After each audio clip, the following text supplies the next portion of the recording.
Welcome back again to Borderlands 4. The weapon system in this game is completely revamped. The game is only a few days away from being released, so I wanted to make this video to make you guys aware of what's changing and what's coming and what you can expect when you are going to be customizing your character and getting the perfect build. Not only is your skill trees, your weapons, and also your character changed, but how you play the game is also changing.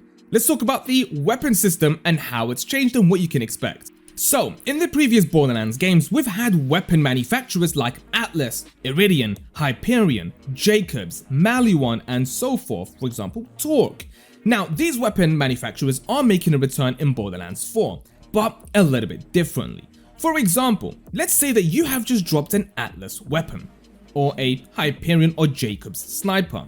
Now, that weapon can also drop with different attachments from different manufacturers. A Hyperion weapon will come with a Torque magazine and a Maliwan barrel, or maybe a Atlas grip.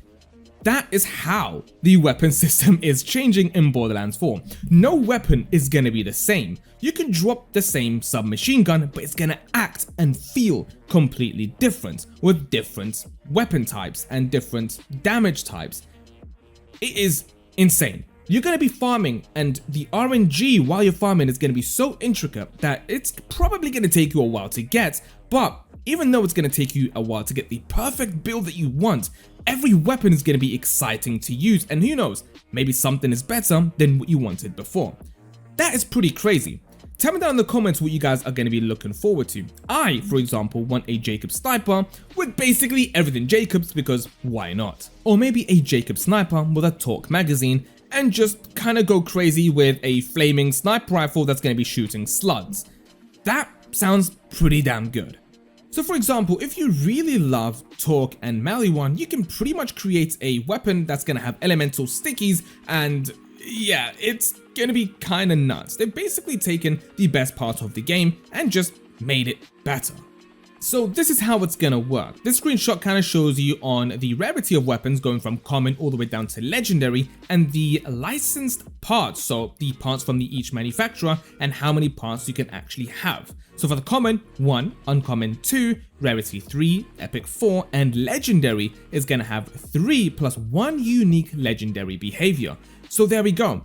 The legendary weapons obviously are going to be the best, not just because they are the most powerful sometimes and also the most unique, but also have the best parts combinations in the entire game. Now, what legendaries do you want to go for? What bosses you want to kill? Well, we're going to be finding out very soon, and all the videos are going to be here as always.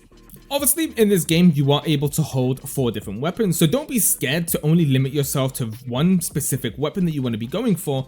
You can have up to 4 different weapons that you can just instantly switch to. Now, yeah, what I'm going to be probably focusing on, I've always loved my submachine guns and my hand cannons and stuff like that. Not really into the bigger guns, but in this game, I would absolutely love some sort of like sticky explosion elemental submachine gun that I could also equip with my hand cannon and just go crazy throwing them about, exploding everything in elemental damage. I'm pretty excited for that. So, not only is the weapon system being changed in terms of how you are able to fully customize it, but there's also a new mechanic that's also going to be introduced into your character. Now, this mechanic is called firmware, and I'm going to read it exactly how it's written.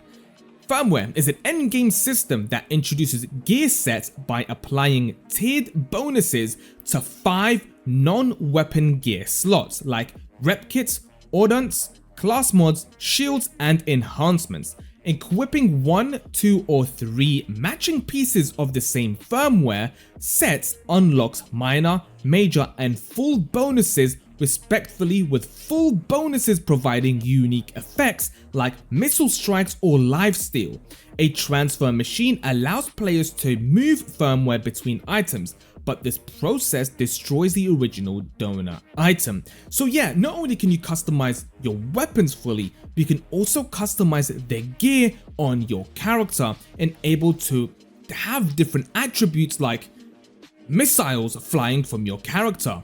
So here is how they work, the bonus perk and also tier 1 up to tier 3. For example, airstrike tier 1, splash radius is increased by 20%. Tier 2 is splash damage is increased by another 20%, but Tier 3, on kill, drop a missile strike on nearby enemies. That's pretty damn crazy. Or for example, God Killer is another bonus perk. Tier 1 is damage dealt to badass enemies is increased by 10%. Damage taken from badass enemies is reduced by 10% is in Tier 2. But then Tier 3, on killing a badass enemy, damage dealt is increased by 20% for 60 seconds. Yeah, I mean, the amounts of builds you're going to be creating, not only with the weapons but the gear sets, is insane. Now let's talk about the weapons. Now, just because the legendary is the last tier and it sounds absolutely great, don't forget about the epic weapons. Remember, the epic weapons can drop 4 different stats completely randomly from all manufacturers, making it probably a lot better than most weapons you're going to be dropping. Obviously, not every weapon's going to be the best, but some of them are going to be absolutely ridiculous. Obviously, we will find out what's best to use. Is it going to be a submachine gun? Is it an assault rifle? Is it maybe a sniper rifle? What is best? We'll find out very soon. So this is how it's going to work. The base weapon that you do end up dropping in a raid, for example, is going to be a Jacobs sniper rifle. That is the base weapon. The base weapon types are Jacobs, Maliwan, Vladov, TDR, Torg, Ripper, and so forth. These weapons have these specific attributes about them. Jacobs is crit focused, Maliwan is elemental, Vladov is high damage and rate of fire, TDR is throw to reload, Torg is explosions, Ripper is fully automatic, and so forth. Now, the parts only manufacturers are Atlas, COV, and Hyperion. These 3 won't drop as a base weapon, but their parts will drop on the above sections. So you're going to get Hyperion, COV, and Atlas parts also dropping on a Torque explosive weapon, and you can also mix and match different parts on your Torque or Jacobs weapon, making an absolute monster of a weapon. And that is pretty much it going to be for this video. Tell me down in the comments what you guys are mostly excited for when the game does actually drop. It's only about 5 days away, give or take, and let me know in the comments also what edition of the video game that you did buy. I did buy the deluxe edition, I think. I'm not really too sure how much it was. If I do remember, I think it was about £90. Obviously United Kingdom, I don't know how much it is in dollars, but there are some specific things that you actually do get with the more expensive versions, like future playable characters. I think 2 playable characters, some parts of the map that's also going to be unlocked first into not just in the other quarter of next year. So there's also some sort of incentive to actually buy different versions. I don't recommend you buying the more expensive version just for those little things, but as being a content creator, I kind of do need those. But if you want to just play the game, go ahead and just buy the base game. If you want to buy the more expensive ones, go for it. Yeah, definitely play how you want, and I'm excited to see exactly how the game is going to play, and I can't wait to start farming, and I'll see you all on the next one.